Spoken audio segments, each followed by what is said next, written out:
अस्सलामुअलैकुम दोस्तों, मैं हूं आपकी दोस्त सना और आप देख रहे हैं अपनापन यूट्यूब। सब कहते हैं सुपरमैन, शक्तिमान, आयरन मैन, इन्होंने जुल्म को खत्म किया और इंसानियत की रक्षा की, है ना?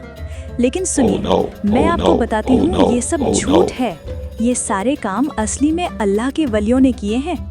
असली सुपरमैन तो वो है और ये बात आपको बताई नहीं गई, आपसे छुपाई गई है।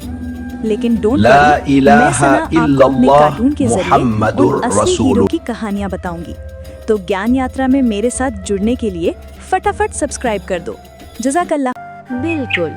अब सुनो प्यारे बच्चों, मैं तुम्हें एक पुरानी, बहुत सुंदर और जादू भरी कहानी सुनाने जा रहा हूँ। मैं तुम्हें एक पुरानी, बहुत सुंदर और जादू भरी कहानी सुनाने जा रहा हूँ। राबिया बशरी रहमतुल्लाह अलैहा और सेठ करीम का नूर का सफर। बहुत समय पहले बसरा के पास एक प्यारे से गांव में, जिसका नाम था नूरपुर, एक बड़ा अमीर आदमी रहता था, सेठ करीम। सेठ करीम के पास सब कुछ था, सोना, चांदी, महंगे कपड़े, मिठाइयाँ, यहाँ तक कि अपने घर के अंदर एक छोटा सा झरना भी था। लोग कहते थे, वाह, सेठ जी से ज्यादा खुश कोई नहीं होगा। लेकिन सच तो ये था कि सेठ करीम बिल्कुल खुश नहीं था।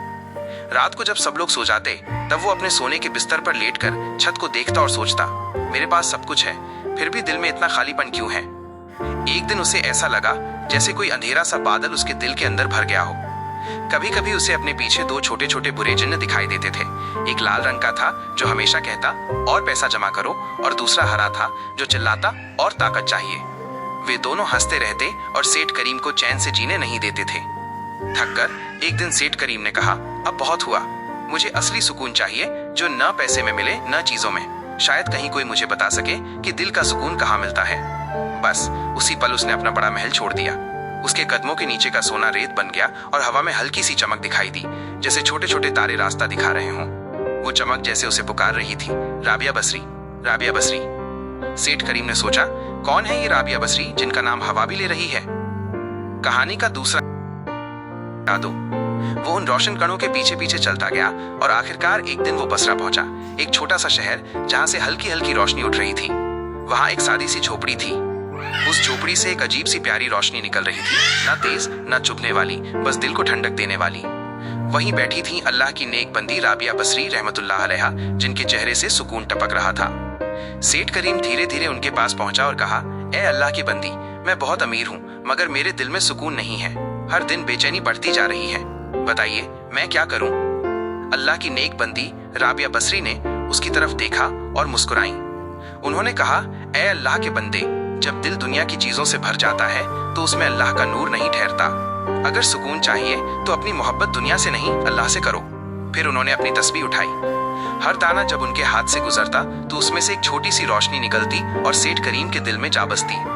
धीरे धीरे उसका दिल हल्का होने लगा, उसका चेहरा मुस्कुराने लगा और उसके पीछे जो लालच और गुस्से के जिन्न थे वो चीखकर हवा में घुल गए। सेठ करीम ने सिर झुकाकर कहा, अब समझ आया अल्लाह की नेक बंदी, असली खजाना तो यही नूर है।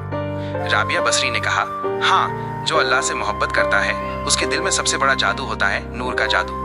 उस दिन से सेठ करीम ने कभी अपने खजाने का गुरूर नहीं किया। वो गाँव लौट आया, लोगों में अपने सोने चांदी और सारा खजाना बांटने लगा और जो भी उससे मिलता वो यही कहता, अगर सुकून चाहिए तो अल्लाह को याद करो, बाकी सब तो मिट जाने वाली चीजें हैं। और इस तरह सेठ करीम ने अपना सारा अंधेरा पीछे छोड़ दिया।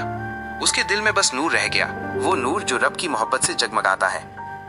मेरे प्यारे दोस्तों, अल्लाह के बहुत से वली हैं जिनके बारे में कोई नहीं जानता, उनकी करामत के बारे में भी कोई नहीं जानता।